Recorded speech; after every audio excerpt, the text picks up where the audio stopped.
नमस्कार। आज हम लोग बात करेंगे इस वीडियो में पेंशन को लेकर के।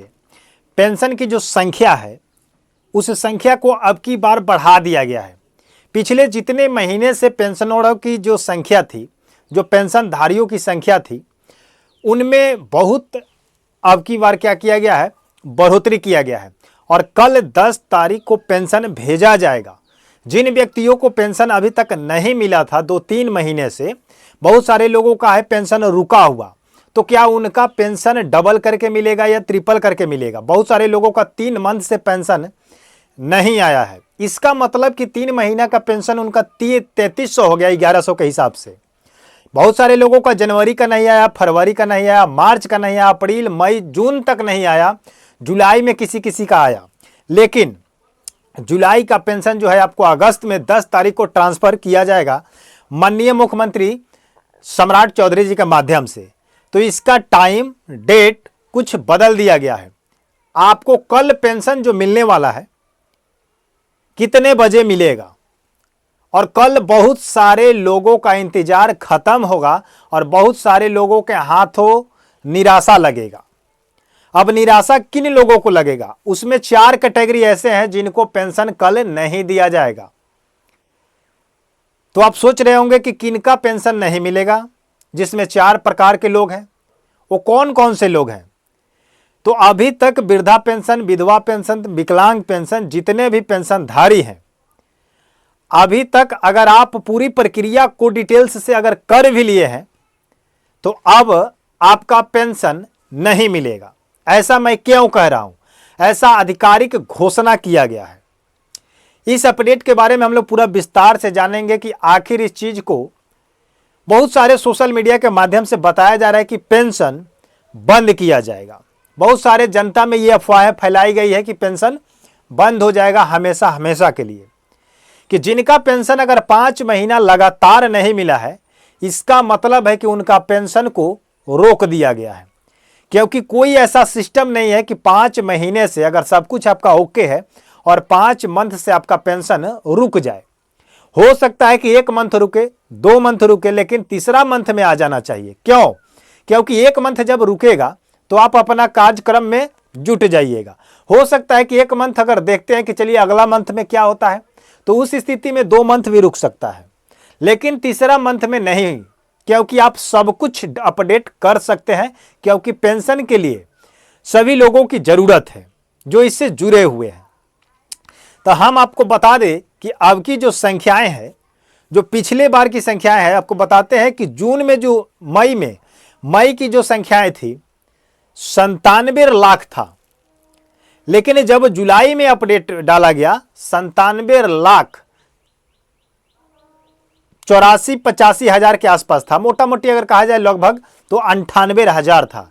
लेकिन अब की बार जो भेजा जा रहा है पूरे 99 लाख .50, यानी कि 99 लाख 50 हजार। 1 लाख में आपका 50 हजार कम है। लेकिन अगर ई लाभार्थी की संख्याओं की अगर बात करें तो 1 करोड़ 25 लाख है। 1 करोड़ 25 लाख है, जहां पर अभी 99 लाख लोगों को भेजा जाएगा पेंशन कल 10 तारीख को। लेकिन 25 लाख व्यक्तियों का पेंशन रुक जाएगा। अब रुकने का कारण क्या है? इस पर बहुत सारे लोग अनभिज्ञ हैं, यानी कि इस चीज को जानकारी नहीं ले रहे हैं और उनका पेंशन अभी तक नहीं आ रहा है। ऐसा कोई अपडेट नहीं है जिस अपडेट में हमने इस चीज को लेकर के शामिल करके बताया ना हो। तो चलिए बताते हैं कि कल कितने बजे पेंशन आएगा और किनको किनको आएगा और किनका नहीं आएगा। सबसे पहले बात करते हैं कि कल 10 तारीख है, तो कल 10 तारीख को 10 बजे पैसा ट्रांसफर किया जाएगा।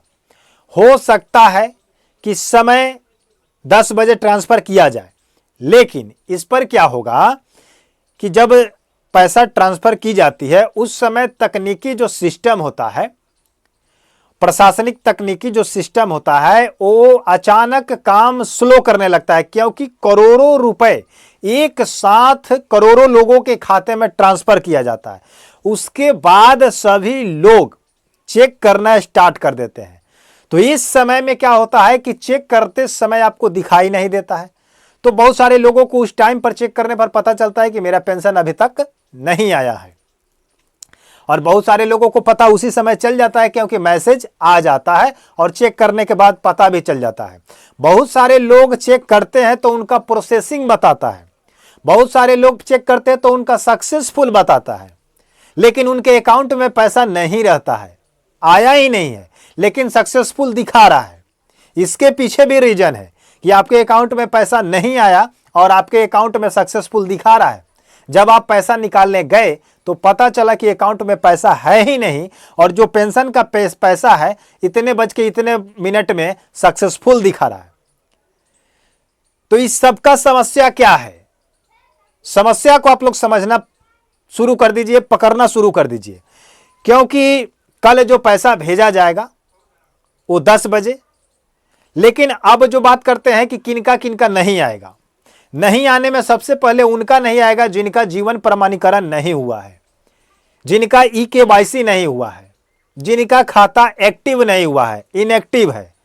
और बहुत सारे लोग ऐसे व्यक्ति हैं जिनका मोबाइल नंबर पुराना था और वही मोबाइल नंबर अभी तक जुड़ा हुआ है और वो मोबाइल नंबर बंद है, और दूसरा मोबाइल नंबर नहीं जुड़वाने के कारण उनका मैसेज नहीं आता है, उनका कोई भी काम सही से नहीं हो पाता है और उनको पता नहीं चल पाता है कि हमारे अकाउंट के साथ क्या क्या हो रहा है। इसलिए आप जितने लाभार्थी हैं, पेंशनधारी हैं, चाहे अकाउंटधारी हैं, अपने मोबाइल नंबर को अपडेट हमेशा रखिएगा। घर में कोई भी मोबाइल नंबर दिए हैं उस मोबाइल नंबर को चालू रखना पड़ेगा। अगर बंद कर देते हैं तो आपका सिस्टम काम करना थोड़ा कम हो जाएगा, आपको पता ही नहीं चलेगा कि मेरे अकाउंट के साथ क्या हो रहा है। उसके बाद उन व्यक्तियों के खाते में पैसा नहीं आएगा जिन व्यक्तियों का अकाउंट चेंज हो चुका है। अकाउंट चेंज होने का मतलब है कि बहुत सारे ऐसे बैंक का IFSC कोड चेंज हो चुका है। बहुत ऐसे अकाउंट है जो बैंक है उसका IFSC कोड चेंज हो चुका है। जैसे हम बात कर लेते हैं एग्जाम्पल में, उत्तर बिहार ग्रामीण एक बैंक है जिसका IFSC कोड चेंज हो चुका है, और उनके बहुत सारे ऐसे कस्टमर हैं जिनको अभी तक पता नहीं है कि उसका IFSC कोड चेंज हो चुका है। पहले था आपका CBN 010001, लेकिन अब जो है लंबा हो गया, थोड़ा सा बदल चुका है, PNB करके ऐसे कुछ है, और इस चीज को बहुत सारे लोग नहीं जानते हैं और उनका अकाउंट उसी में है। तो जब आपका IFSC कोड चेंज हो चुका है तो आपका खाता में पैसा कैसे आएगा? उसके बाद बहुत सारे लोग कहेंगे कि IFSC कोड से क्या लेना देना है, क्योंकि सरकार जो पैसा डालती है सीधे DBT के माध्यम से डायरेक्ट बेनिफिट डालती है। तो आपको हम बता दें कि ठीक है, अकाउंट चेक होता है। अकाउंट जब चेक होता है कि आपका आधार लिंक है कि नहीं, तो जब आपका अकाउंट का सिस्टम पर देखा जाता है तो कोई भी अगर मिसमैच है तो वहां पर रोका जाता है। नाम को लेकर, बर्थ को लेकर कुछ भी अगर मिसमैच है तो वहां पर आपका पेंशन रोका जाएगा। तो EKYC वाले को रोक दिया जाएगा, नहीं हुआ है तो जीवन प्रमाणीकरण जिसका नहीं है उसका पेंशन रुक जाएगा, आधार में अगर गलती है तो रुक जाएगा, आपका अकाउंट अगर चेंज हो चुका है तो रुक जाएगा।